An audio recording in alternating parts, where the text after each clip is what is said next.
चलो आगे देखो, हम सब पढ़ रहे थे एल्डिहाइड, कीटोन और कार्बोक्सिलिक अम्ल। उसमें चल रहा था कार्बोक्सिलिक अम्ल। क्या चल रहा था? कार्बोक्सिलिक अम्ल। पहला हम लोग पढ़ेंगे फार्मिक अम्ल। क्या पढ़ेंगे? फार्मिक अम्ल। पहला ही डाल दो, फार्मिक अम्ल। यह कार्बोक्सिलिक,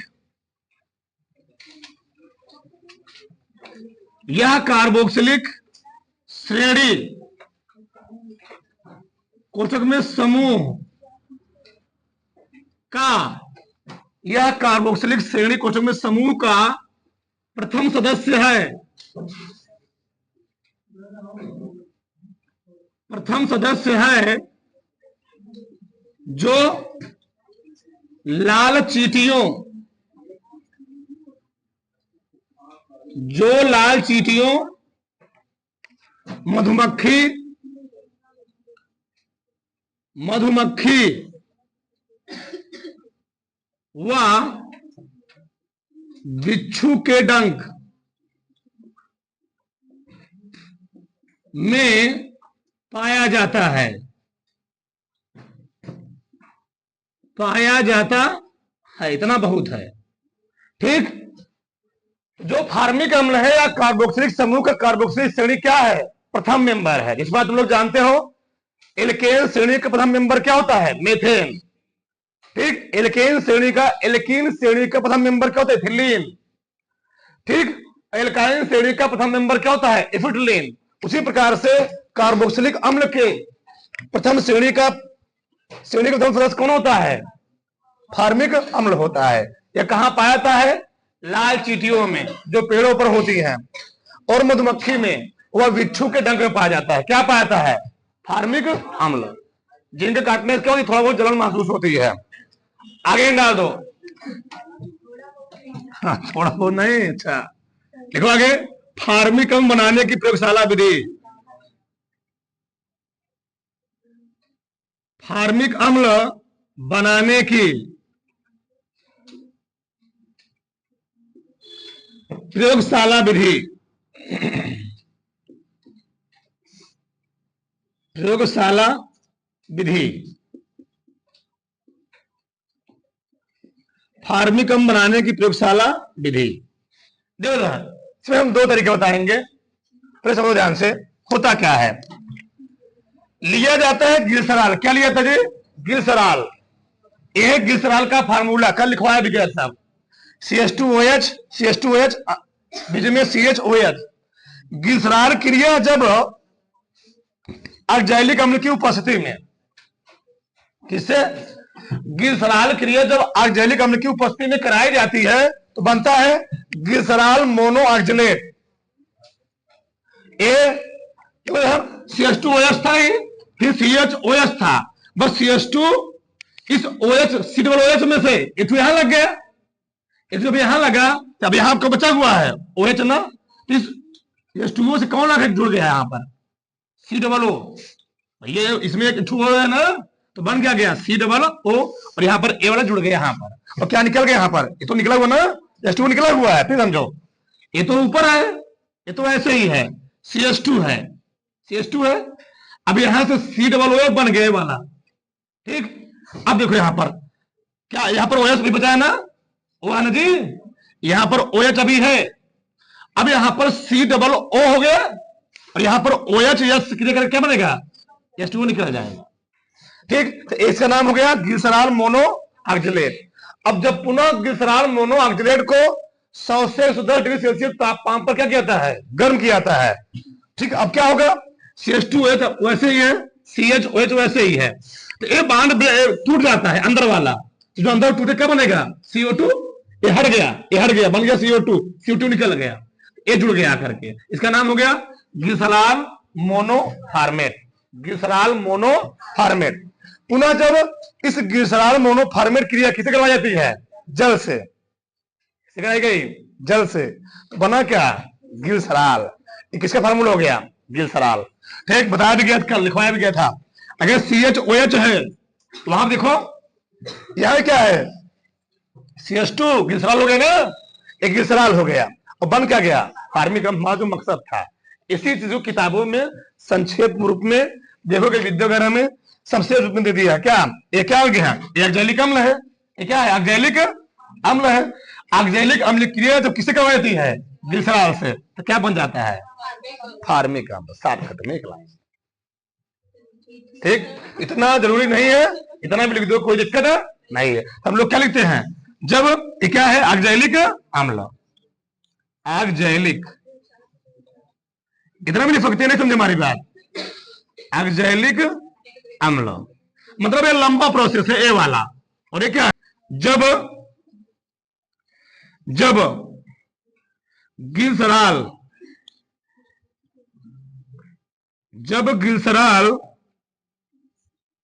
ग्लिसरॉल ना की क्रिया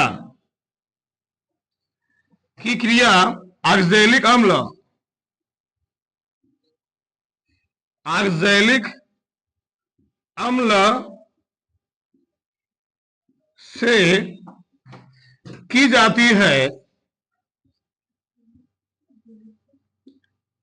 से की जाती है तो फार्मिक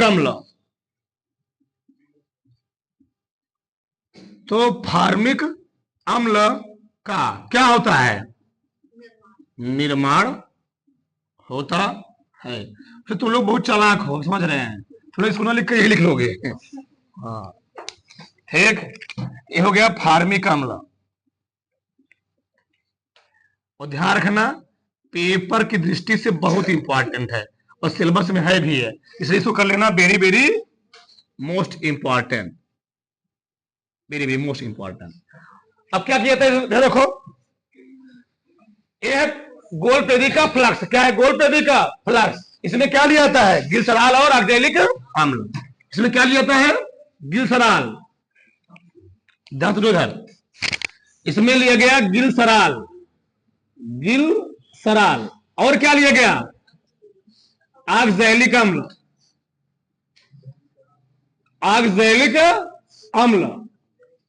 ग्लिसरॉल और ऑक्जेलिक अम्ल को लेकर क्या किया जाता है? गर्म किया गया। और टेम्परेचर को हमेशा देखा जाता है कि टेम्परेचर 100 से 10 ज्यादा ना होने पाए, बस 100 से कम तक रहे, 100 से 110 तक टेम्परेचर रहे। इसलिए यहां पर क्या लगा दिया जाता है? थर्मामीटर। क्या लगा दिया जाता है? थर्मामीटर। ठीक, तो यहां पर थर्मामीटर लगाने से टेम्परेचर मेंटेन रहता है कि इतना ज्यादा टेम्परेचर ना होने पाए। जब गर्म होगा क्या बनेगा? वाष्प बनेगा। क्या बनेगा? वाष्प बनेगा। वाष्प बनने के बाद ये बहुत गर्म होगा। फिर जब ये वाष्प यहां उठती है, यहां आती है, ये होता है जल संघनित। क्या होता है? जल संघनित होता है। उस वाष्प को हम ठंडा करते हैं। जो वाष्प गर्म होता है उस पर जल प्रवाहित कर थोड़ा बहुत क्या कर लिया जाता है? गर्म कर, क्या ठंडा कर देते नहीं, उस पर वाष्प प्रवाहित करके, यानी जल प्रवाहित करके हम लोग कार्य करते क्या है? उसको ठंडा कर लेते हैं। ठंडा करने के बाद ये क्या होता है? ग्राही। ये क्या है? ग्राही। ग्राही क्या गठित हो जाता है? ग्राही में फार्मिक अम्ल एकत्रित हो जाता है। इसका बहुत ज्यादा यूज है वर्तमान समय में। पहले इसको समझा रहे हैं। फार्मिक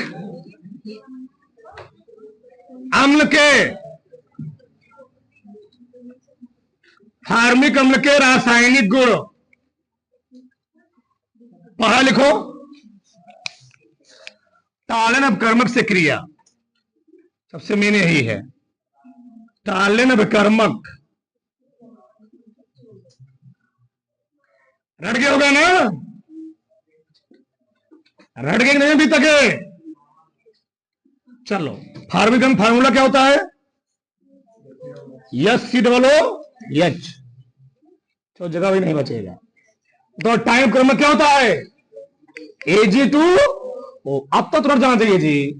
बताओ क्या बनेगा? चलो मैं यही निकाल दे रहा हूं। 2Ag plus CO2 plus CO2 हो गया है, अंदर CO2 हो गया। कई बचा है? 2 H है, बचा कौन? क्या निकल गया? H2O। बताओ, सरल कठिन है? सरल है। क्या लिखोगे? इसका नाम क्या है? ये क्या है? टालिन। इसका नाम है टालिन अभिकर्मक। टालिन अभिकर्मक। और वो क्या है? यह रजत दर्पण। क्या लिखोगे? लिखो, जब फार्मिक अम्ल की क्रिया जब फार्मिक अम्ल की क्रिया टालिन विकर्मक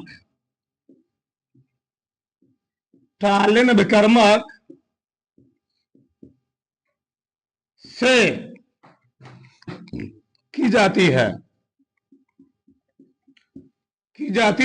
है तो रजत दर्पण का निर्माण होता है,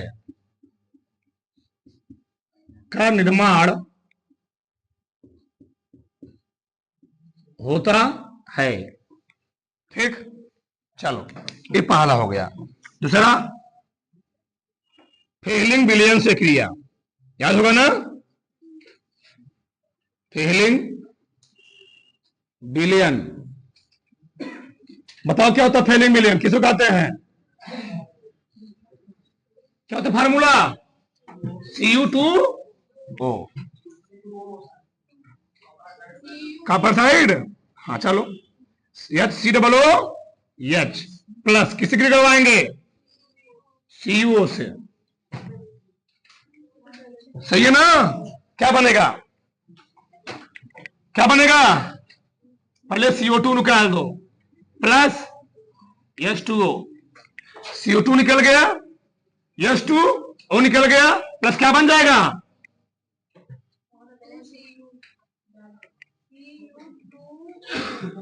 Cu2O ना? हाँ, Cu2O कहा भले सुगम जी। ऑक्सीजन 1 2 4, एक यहां पर एक यहां पर, दो हो गया, दो यहां पर दो यहां पर, बैलेंस है। इसका नाम क्या है? फेहलिंग विलयन। करत अभ्यास के जड़मत होई, रसरी आवत जाते सिल पर पड़त, बस वही चीज है। हाँ, ये हो गया लाल अवक्षेप जी। क्या मिलता है? लाल अवक्षेप, कॉपर ऑक्साइड का लाल अवक्षेप क्या होता है? किप्रस। बस कोई बात नहीं, देख लो। चलो इधर लिखो,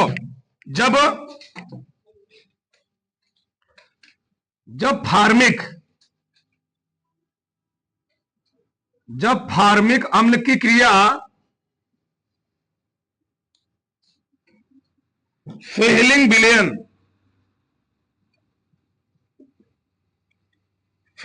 विलयन से की जाती है तो, जब नाम न याद हो कैसे लिख दिया करो, चलाक आदमी। CO2O का क्या? लाल अवक्षेप, कोई बात नहीं, गलत है क्या? लाल अवक्षेप प्राप्त, क्यूप्रस ऑक्साइड ना जी, वो कॉपर ऑक्साइड है, क्या है? Cuprous oxide. लाल अवक्षेप प्राप्त होता है। गलती तो आने पड़ी जाएगी, ठीक। बताओ, ताप का प्रभाव देखो होता क्या है। जब फार्मिक अम्ल को HCOOH 433 केल्विन ताप पर क्या किया जाता है? गर्म किया जाता है। कितना? 433 केल्विन ताप पर गर्म किया जाता है, तो अंदर क्या बन जाएगा? अंदर बन जाएगा CO2, और क्या निकल जाएगा? H2 ना, वो कम बोल दिया। लिखो, फार्मिक अम्ल को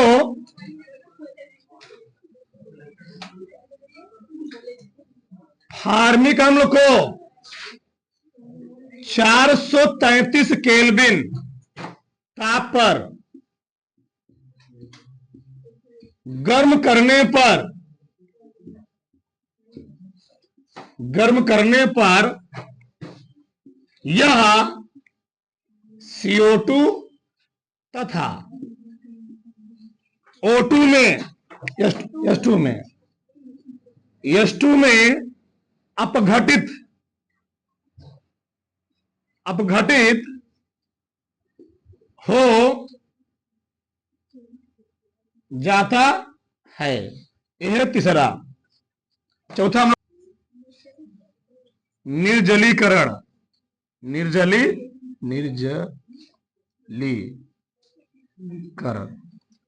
अच्छा, निर्जलीकरण तो होता क्या है? इसमें जल निकल रहा हो ना।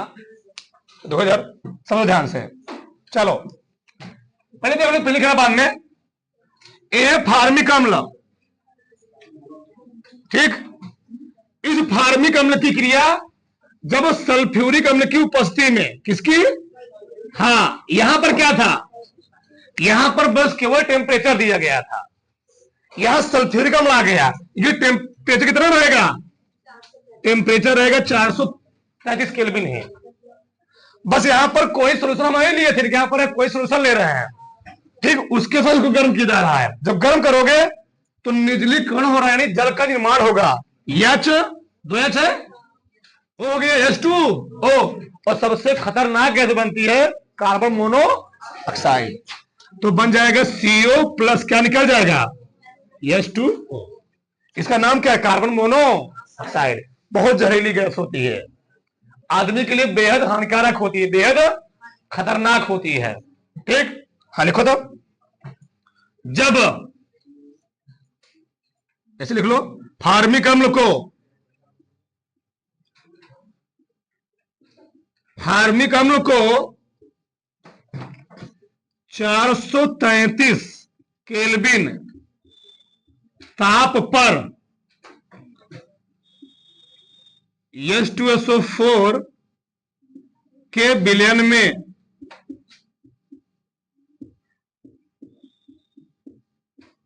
गर्म करने पर CO तथा, क्वार्ट नहीं है, हाँ ध्यान है ना, तुम्हारा कोई भरोसा नहीं है, हाँ बता दे रहे हैं। CO तथा H2O का निर्माण होता है, निर्माण होता है, ठीक। पांचवा भी लिख लो यहीं पर, NaOH से क्रिया,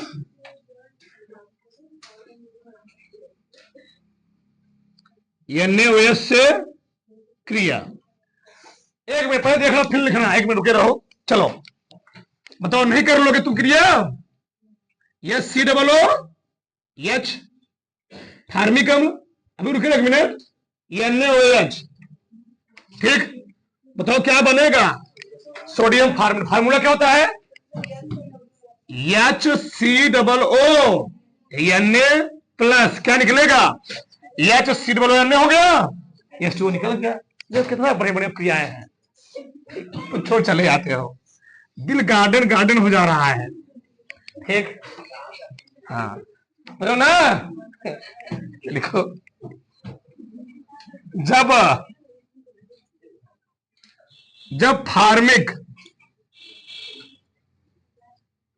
जब फार्मिक अम्ल की क्रिया, जब फार्मिक अम्ल की क्रिया NaOH से की जाती है तो सोडियम फार्मेट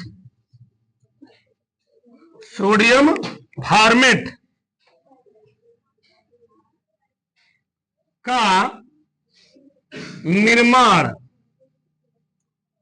होता है। एक मिनट, नाम लिख दीजिए जरूरी में, मतलब सबका नाम लिखा करो। ये क्या है? कार्बन डाइऑक्साइड लिखा करो वहां पर, थोड़ा अच्छा लगता दिखने में। कार्बन डाइऑक्साइड सब इफेक्टिव चीज है, हाँ, टीचर को प्रभावित कर सकते हो। ये क्या है? Carbon monoxide, carbon monoxide, oxide. अगर तुम्हारे पास टाइम हो तो लिख दो, बहुत खतरनाक गैस होती है, टीचर का जानता भी है खतरनाक होती है। आगे सोडियम फार्मेट,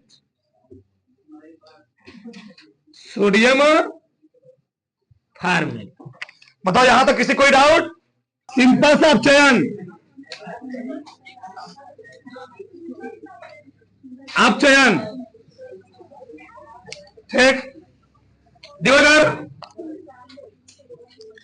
ये है फार्मिक अम्ल। अपचयन मतलब क्या? हाइड्रोजन से क्रिया, ठीक। नवजात हाइड्रोजन है, नया नया बताया, ठीक। चलो आखिर, हाँ सही। देखो क्या बनेगा यहां पर, फॉर्मेल्डिहाइड क्या बनता है? हाँ, फार्मूला HCHO, HCHO, ठीक, प्लस H हो गया, C हो गया, H हो गया, O हो गया, एक बचा हुआ है, 2 बचा हुआ है, H2O निकल गया। तो ये ना लिखो,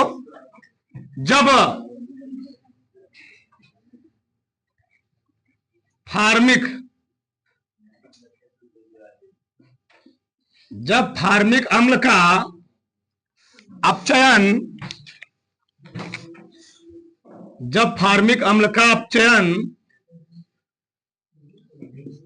किया जाता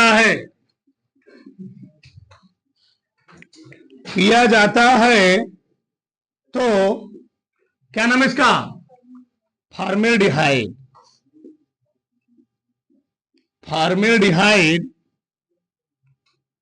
का निर्माण होता है। इतना बहुत है, अच्छा बहुत है। उसमें 2 कौन मेन थे? फेलिन विलेन और टॉयन कर्मक वाला। फॉर्मेल्डिहाइड, ठीक। हिंट डाल दो, फार्मिक अम्ल के भौतिक गुण, स्पीड में थोड़ा। फार्मिक अम्ल के भौतिक गुण, पर इसको छोड़ दो, पहले इसको लिखो, भौतिक गुण, ठीक। तो लिखो, इसके गुण निम्नलिखित हैं, निम्नवत हैं। इसके गुण निम्नवत हैं। पहला पॉइंट लिखो फटाक से, पहला पॉइंट लिखो, यह एक रंगहीन तीक्ष्ण गंध वाला द्रव है। यह एक रंगहीन तीक्ष्ण गंध वाला द्रव है।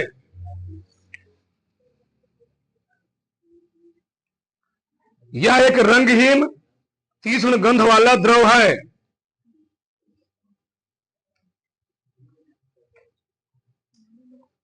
हो गया?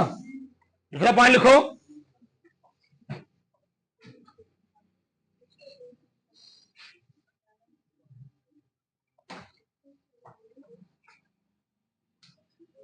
यह जल एल्कोहल तथा ईथर में पूर्णतया विलय होता है। यह जल एल्कोहल तथा ईथर में, यह जल एल्कोहल तथा ईथर में पूर्णतया विलय होता है, मतलब घुल जाता है। पूर्णतया विलय होता है। यह जल एल्कोहल तथा ईथर में पूर्णतया विलय होता है। अगला,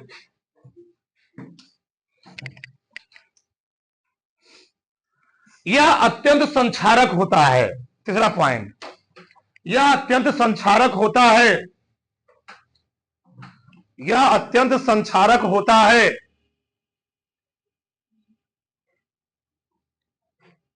इस कारण यह त्वचा पर फफोले उत्पन्न करता है। हाँ, उसी में, इस कारण यह त्वचा पर फफोले उत्पन्न कर देता है। इस कारण यह त्वचा पर फफोले उत्पन्न कर देता है। इस कारण यह त्वचा पर फफोले उत्पन्न कर देता है।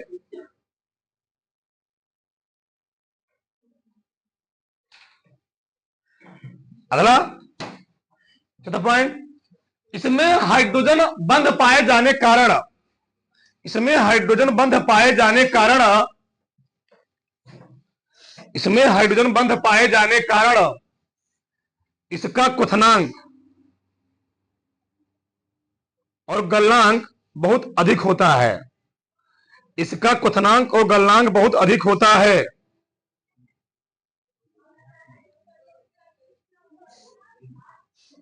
इसका क्वथनांक और गलनांक बहुत अधिक होता है। ठीक, कितने हुए? 4। ठीक, 4 बहुत है। आगे लिखो फार्मिक अम्ल के उपयोग। सब पूछना ये तो कि जानते रहो क्या क्या उपयोग है इसके, क्या होता है। फार्मिक अम्ल के उपयोग, कहां इसका यूज किया जाता है। ठीक, देखो इसके उपयोग निम्नलिखित है, निम्नवत है। इसके उपयोग निम्नवत है। ठीक, पहला पॉइंट, फलों के संरक्षण में, फलों के संरक्षण में, फलों के संरक्षण में।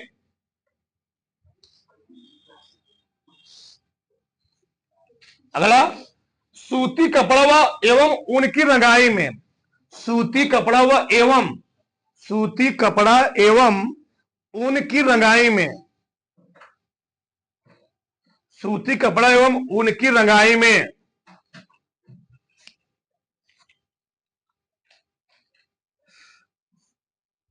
गठिया रोग में औषधि के रूप में। अगला, हाँ, गठिया रोग में औषधि के रूप में।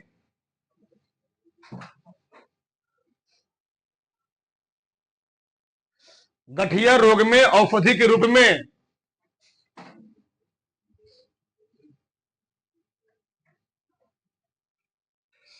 अगला, चमड़ा उद्योग में, चमड़ा उद्योग में,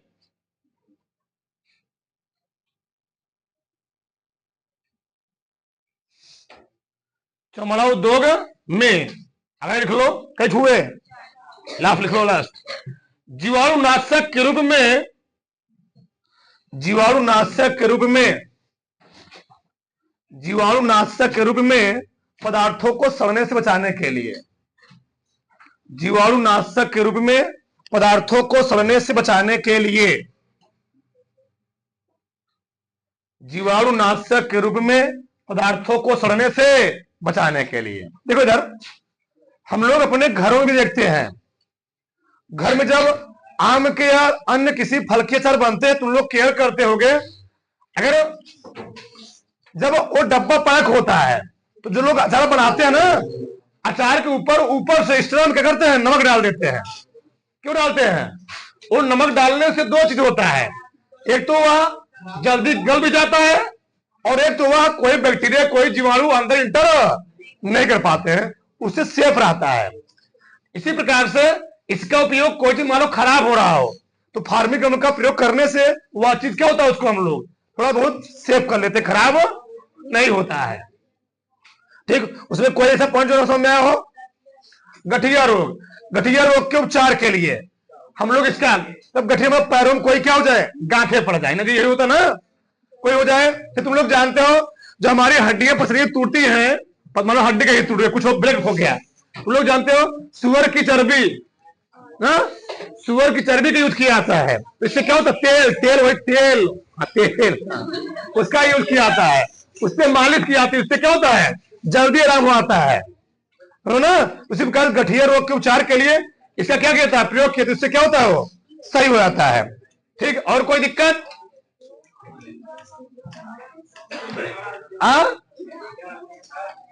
यह अत्यंत संक्षारक होता है। संक्षारक का मतलब यह है, यह बहुत अधिक क्रियाशील होता है। जिस प्रकार से मान लो 2 अम्ल हैं, एक हाइड्रोक्लोरिक, एक सल्फ्यूरिक अम्ल है, नहीं, एक क्या है, एक मान लिया मैंने एस्टिक अम्ल है, अगर दूसरा क्या है, सल्फ्यूरिक अम्ल है। अम्ल तो दोनों है ना, मतलब अगर मैं एस्टिक अम्ल कहीं डालूंगा तो हमारे शरीर से उतना जल्दी क्रिया नहीं करेगा, लेकिन सल्फ्यूरिक में क्या करेगा, जल्दी क्रिया कर लेगा। मतलब इसलिए जो फार्मिक अम्ल होता है, क्या होता है, संक्षारक होता है।